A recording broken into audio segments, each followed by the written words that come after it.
Assalamualaikum warahmatullahi wabarakatuh. Perkenalkan, nama saya Asnatul Anwar dengan NIM D1B1220005. Saya berasal dari jurusan Agroteknologi Fakultas Pertanian Universitas Halwayo. Pada video kali ini saya akan membahas terkait hasil analisa saya terhadap sistem pangan yang ada di Sulawesi Tenggara. Nah, sistem pangan yang ada di Sulawesi Tenggara itu pada dasarnya masih berfokus kepada padi atau beras.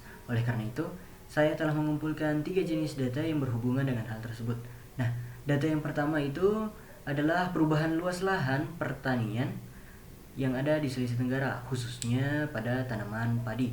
Kemudian yang kedua itu merupakan perubahan produksi tanaman pangan atau lebih tepatnya padi di Sulawesi Tenggara. Dan yang terakhir itu adalah perubahan jumlah penduduk yang ada di Sulawesi Tenggara. Data pertama yaitu perubahan luas lahan pertanian pangan, khususnya tanaman padi yang ada di Sulawesi Tenggara. Nah, jadi data yang saya ambil ini merupakan data 5 tahun terakhir. Jadi mulai dari tahun 2018, 2019, 2020, 2021, dan 2022. Nah, dapat dilihat pada PPT yang ada di samping saya. Jadi pada tahun 2018 itu untuk luas lahan pertanian pangan yang ada di Sulawesi Tenggara, khususnya untuk tanaman padi itu berada di angka 136.673,75 hektar. Kemudian pada tahun 2019 itu ia menurun sedikit menjadi 132.343,86. Nah, kemudian pada tahun selanjutnya pada tahun 2020 ia sedikit meningkat lagi menjadi 133.697,15. Kemudian di tahun berikutnya yaitu pada tahun 2021 ia menurun cukup jauh menjadi 127.517,69. Nah, jadi pada tahun ini menurunnya itu cukup banyak. Namun pada tahun selanjutnya itu pada tahun 2022 ia kembali menurun lumayan jauh hingga mencapai angka 119.663. Ini dalam satuan hektar. Jadi dapat dilihat pada tahun 2018 itu untuk perubahan luas itu lahan pertanian padi yang ada di Sulawesi Tenggara itu cukup luas. Kemudian menurun sedikit di tahun 2019, meningkat sedikit di tahun 2020, kemudian kembali menurun pada tahun 2021 hingga akhirnya kembali menurun lagi pada tahun 2022. Data kedua terkait dengan perubahan produksi tanaman pangan, khususnya tanaman padi yang ada di Sulawesi Tenggara. Jadi dapat kembali dilihat, saya mengambil 5 tahun terakhir lagi. Jadi mulai dari tahun 2018 hingga tahun 2022. Nah, dapat dilihat pada tahun 2018 itu jumlah produksi padi itu masih berada di angka 538.876,14 ton. Kemudian pada tahun 2019 itu lumayan jauh menurun hingga menjadi atau hingga berada di angka 519.706,93 ton. Kemudian pada tahun 2020 ia meningkat sedikit menjadi 532.773,49 ton. Pada tahun 2021 ia kembali mengalami sedikit penurunan menjadi 530.029,08 ton. Nah, penurunan terjauh ini berada pada tahun 2022 yaitu yang awalnya 530 turun sangat jauh menjadi 494.856 ton. Jadi dapat dilihat pada 5 tahun terakhir itu jumlah produksi tanaman padi yang paling tinggi itu ada pada tahun 2018, kemudian yang paling rendahnya itu ada pada tahun 2022.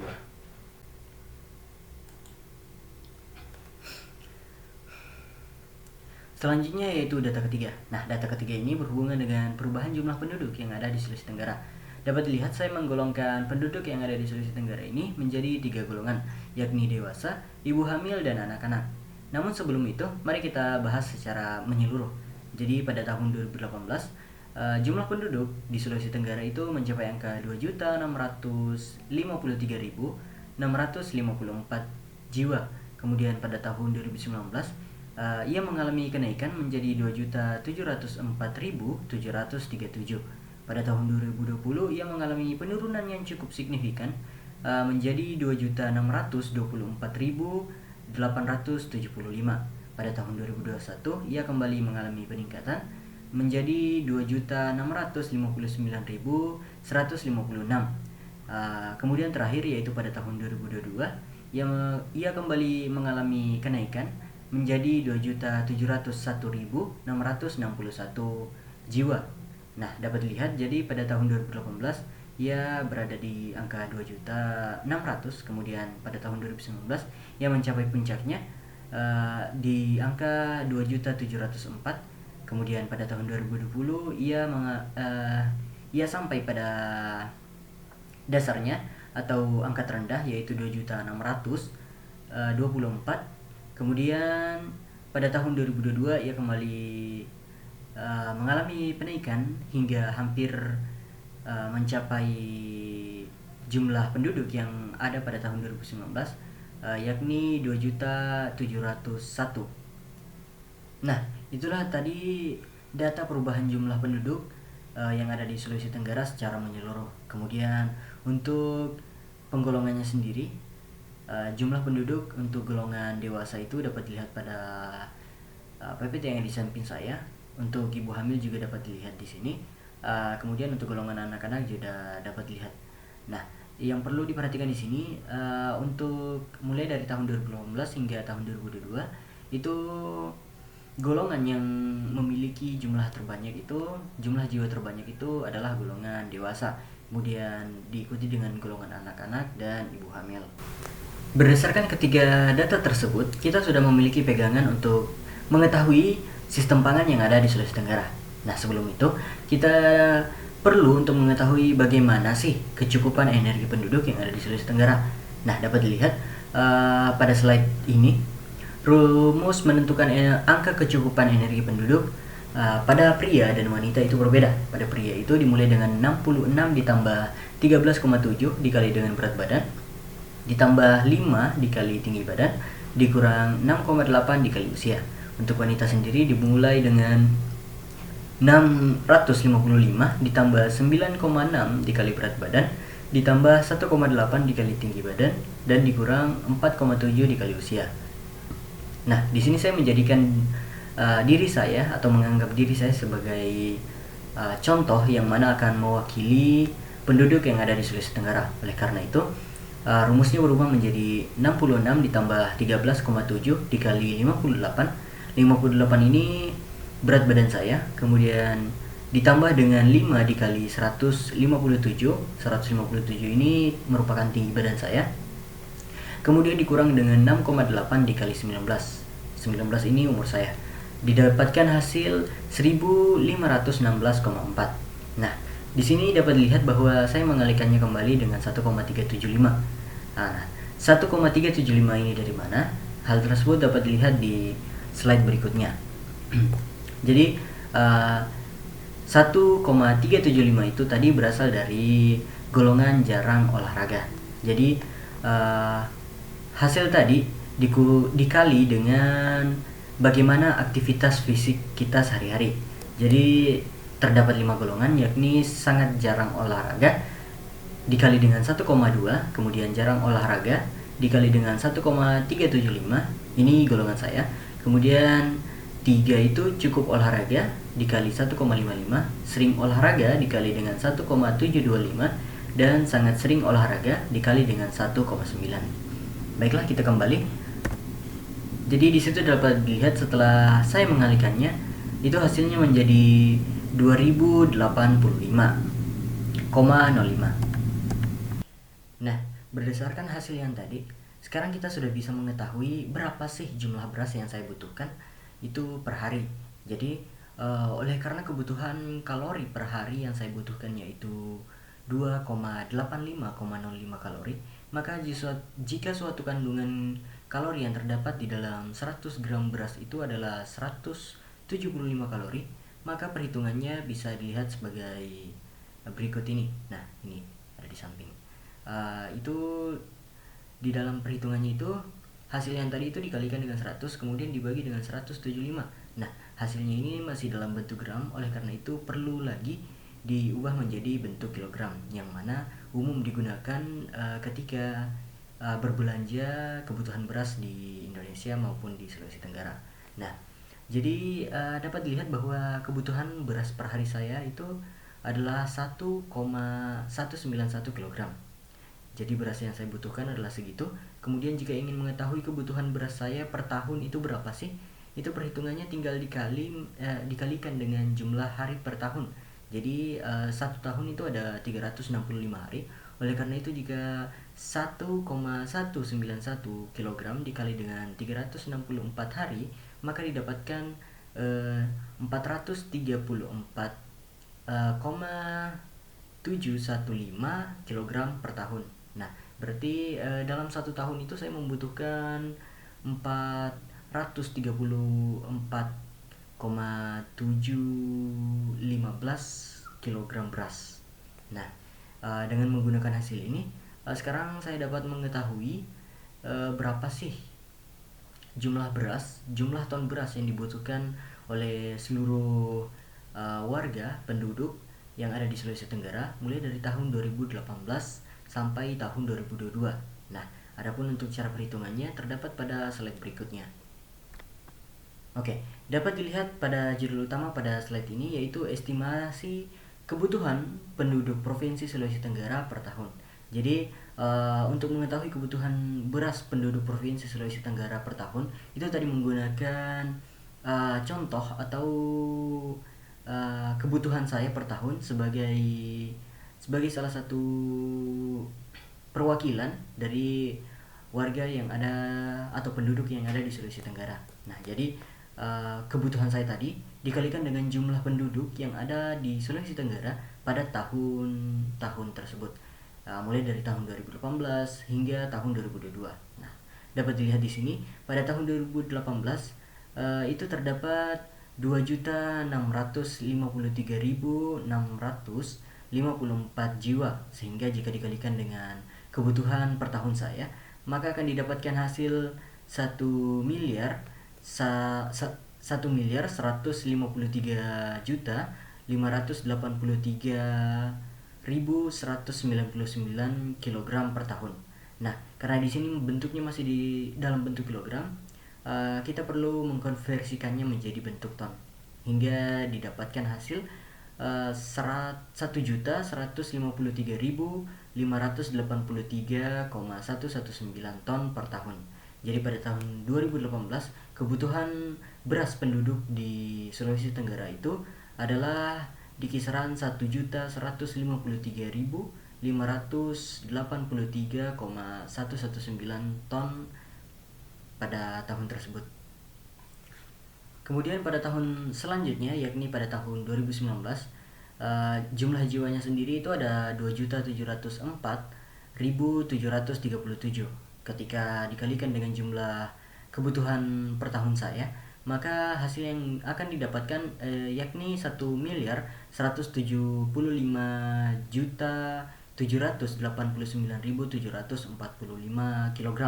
Kemudian jika dikonversikan menjadi ton, ia akan menjadi 1.175.789,74 ton.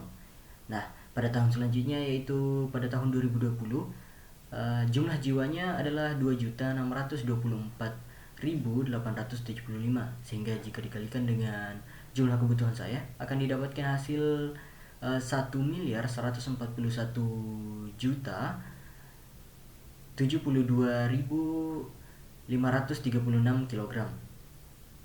Kemudian ketika dikonversikan menjadi ton, ia akan menjadi 1.172,53 ton.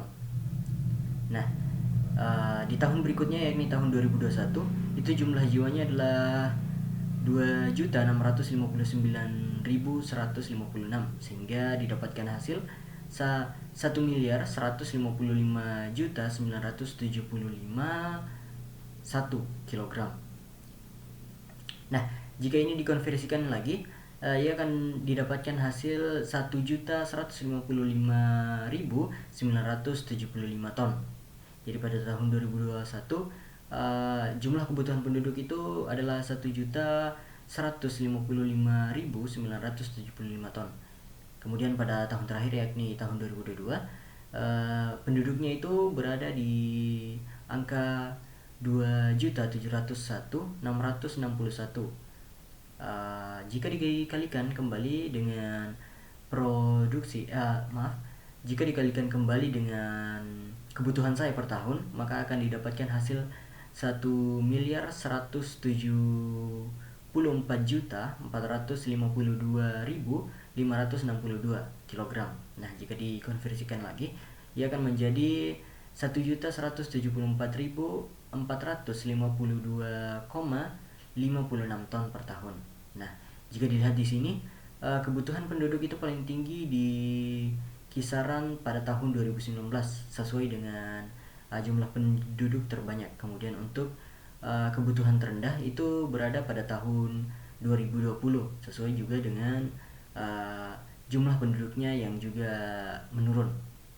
Nah, dari sini kita dapat melihat bahwa ternyata jumlah kebutuhan penduduk di Sulawesi Tenggara itu mulai dari tahun 2018 hingga tahun 2022 itu pada dasarnya tidak seiras dengan perkembangan atau perubahan produksi tanaman pangan, atau lebih tepatnya padi di Sulawesi Tenggara. Dapat dilihat pada sebelumnya itu untuk tanaman padi itu sendiri. Untuk tanaman padi itu sendiri pada tahun 2018 perubahan produksinya itu cuma berada di kisaran 538.876. Sementara itu jumlah kebutuhannya itu ada di 1.153.583. Nah, di sini kita dapat mengetahui bahwa kebutuhan akan beras di Sulawesi Tenggara pada tahun 2018 itu sangat tinggi, sementara itu produk atau produksi dari tanaman beras itu sendiri hanya mampu menutupi setengah dari kebutuhan tersebut.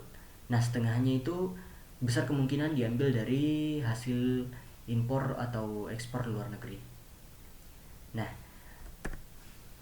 adapun kesimpulan dari hasil analisis saya, yaitu dari hasil pengumpulan data produksi tanaman pangan serta data perubahan jumlah penduduk di Provinsi Sulawesi Tenggara, saya dapat menyimpulkan bahwa pertumbuhan jumlah penduduk yang terjadi di Provinsi Sulawesi Tenggara masih lebih tinggi dibandingkan perubahan jumlah produksi tanaman pangan.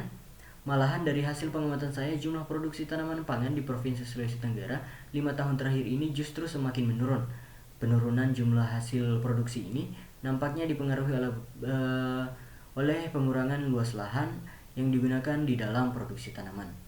Untuk hal-hal yang menyebabkan pengurangan ini besar kemungkinan disebabkan oleh beberapa masalah. Nah, beberapa masalah ini telah saya rangkum. Saya mengambil 5 jenis masalah utama, yang mana saya beri judul utama yakni masalah sistem pangan di Sulawesi Tenggara. Jadi ada 1, ketidakstabilan produksi. Ini sesuai dengan pengurangan lokasi atau pengurangan lahan petani untuk menanam tanaman-tanaman pangan. Kemudian kedua yaitu akses terbatas. Jadi kebanyakan tidak semua desa yang ada di Indonesia yang mana memproduksi padi itu memiliki akses yang bagus. Malahan banyak yang memiliki akses terbatas, sehingga sistem pangan di Sulawesi Tenggara itu semakin rusak atau semakin tidak seimbang. Nah, ketiga yaitu ada kualitas pangan. Kualitas pangan sendiri itu di Sulawesi Tenggara itu masih cukup rendah, dikarenakan pangan di Sulawesi Tenggara itu masih berfokus kepada satu jenis tanaman yakni padi, dan sementara tanaman lain masih dianggap kurang baik jika dijadikan tanaman pangan. Padahal sebenarnya hal tersebut tidaklah benar. Kemudian ada yang keempat yaitu kesejahteraan petani.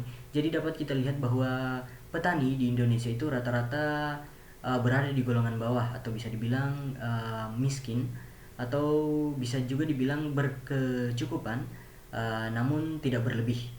Nah, dari sinilah kita dapat mengetahui bahwa masalah sistem pangan di Sulawesi Tenggara itu juga berasal dari kesejahteraan petani. Kemudian terakhir itu ada pengelolaan sumber daya alam. Jadi kebanyakan petani itu masih kurang baik dalam melakukan pengelolaan sumber daya alam, sehingga masalah sistem pangan di Sulawesi Tenggara itu tidak kunjung membaik, malahan semakin rusak. Misalnya jika pengelolaan sumber daya alam itu tidak dilakukan dengan baik, maka besar kemungkinan akan terjadi pengurangan